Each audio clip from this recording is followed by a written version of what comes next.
दूर दूर से पधारे हुए समस्त विद्वत वृंद और आज अपने बीच में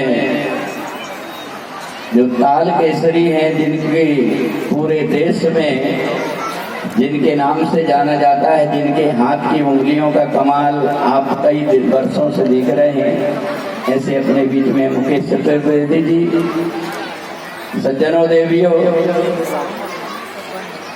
आज समापन दिवस है और समापन दिवस में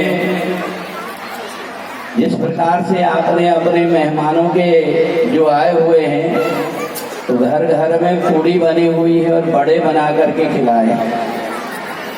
हमने सबके गांव में घूम घूम करके देखा है हमने कि जिनके यहाँ पर मेहमान हैं, आप लोगों ने मेहमानी की है उनकी, और यहाँ तक कि यहाँ जो समिति वाले हैं इन्होंने भी आज मेहमानी की है। तो आज समापन के दिवस में आपको यहाँ से कुछ सीख करके कुछ लेकर के जाना है। जिस समय गुरु वशिष्ठ जी महाराज दशरथ के पास आते थे, चारों भाई बैठ करके और गुरु जी की बात को सुना करते थे। एक दिन गुरु वशिष्ठ जी ने एक कथा सुनाया, और वो कथा क्या सुनाया? कद्रू और वनिता, कद्रू और वनिता की कथा सुनाया कि दोनों के बीच में ये शर्त लगी कि ये बताओ कि सूर्य के घोड़े किस रंग के। और उस समय पर छल और प्रपंच से कद्रू ने ऐसा किया कि अपनी बात रखने के लिए अपने बेटों को कहा कि मेरी हार ना हो, इसलिए तुम एक काम करो कि मैंने तो कहा है कि काले रंग के घोड़े हैं, इसलिए तुम जाकर के सूर्य के घोड़े में आसपास लिपट जाओ। सर्पों ने वैसा ही किया। ये बात जब पता लगा गरुड़ जी को तो उन्होंने कहा, माँ, सूर्य के घोड़े का रंग तो सफेद ही है, परंतु काले कैसे दिखाई दे? तो समझ गए कि सर्पों की चाल है। और उन्होंने जाकर के जितने सर्प लिपटे हुए थे घोड़े में, उन सारे सर्पों को जाकर के खाना शुरू कर दिया। बाकी सब भागे। एक सर्प जाकर के और भगवान विष्णु के पीछे जाकर के छिप गए। तो गुरु वशिष्ठ जी तो ये कथा सुना रहे थे अपने बेटों को, और गुरु जी सुनाकर के चले गए। महाराज दशरथ ने अपने चारों बेटों को बुलाया और बुलाकर के पूछा, बेटा एक बात बताओ, गुरु जी ने जो कथा सुना है तुमने उसमें से क्या चीज ग्रहण किया? तो भगवान राम ने कहा, पिताजी, मैंने इस बात को ग्रहण किया हो कि जब कभी भी हो हमेशा सत्य का साथ देना चाहिए। इसलिए मैंने जीवन में ये निश्चय कर लिया है कि मैं आज से सत्य के मार्ग में चलूंगा। लक्ष्मण से कहा, क्यों बेटा लक्ष्मण, गुरुजी ने जो कथा बताया तुमने उसमें से क्या ग्रहण किया?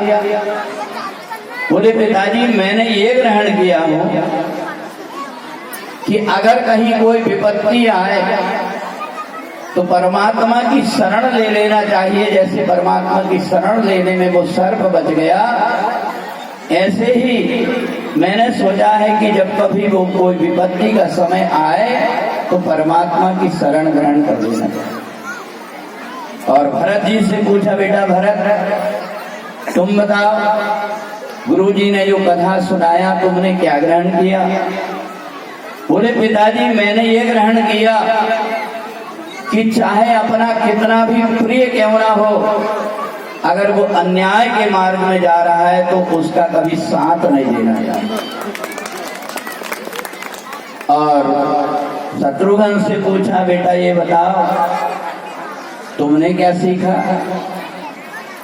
बोले, पिताजी, मैंने ये सीखा हूं कि घर में अगर कोई विवाद हो जाए तो बड़े लोग जो कुछ कर रहे हैं, जो कुछ बोल रहे हैं, उनके बीच में कुछ बोलना नहीं, शांत रह करके और अपने परिवार में एकता बनी रहे इसका परिचय देना।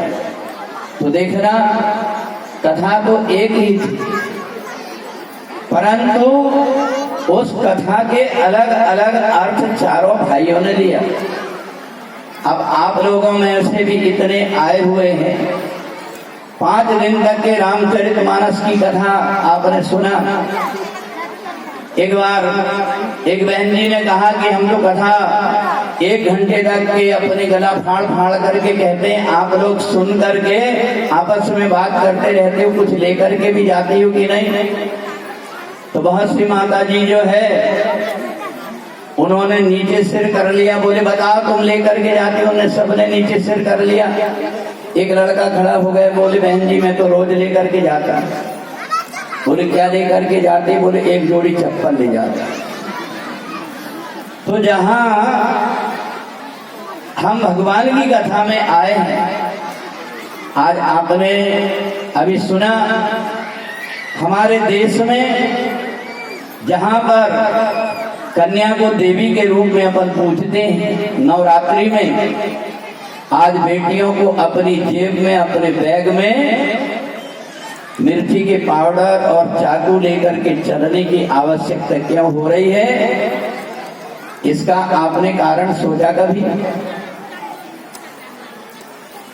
आज अपने देश में जहां यत्र नार्या पूज्यन्ति रमन्ति तत्र देवता, जहां नारी की पूजा होती है वहां देवताओं का निवास होता है, परंतु माताओं को आज ऐसा लग रहा है कि हम असहाय हैं, व्यक्ति हमारी कोई रक्षा नहीं कर पाता, इसलिए हमें अपनी रक्षा खुद को करना पड़ता। इसलिए ये रामचरितमानस हमें शिक्षा देती है कि भारत की एक नारी के ऊपर किसी ने अगर आंख उठाया था तो उसका हाल क्या हुआ था?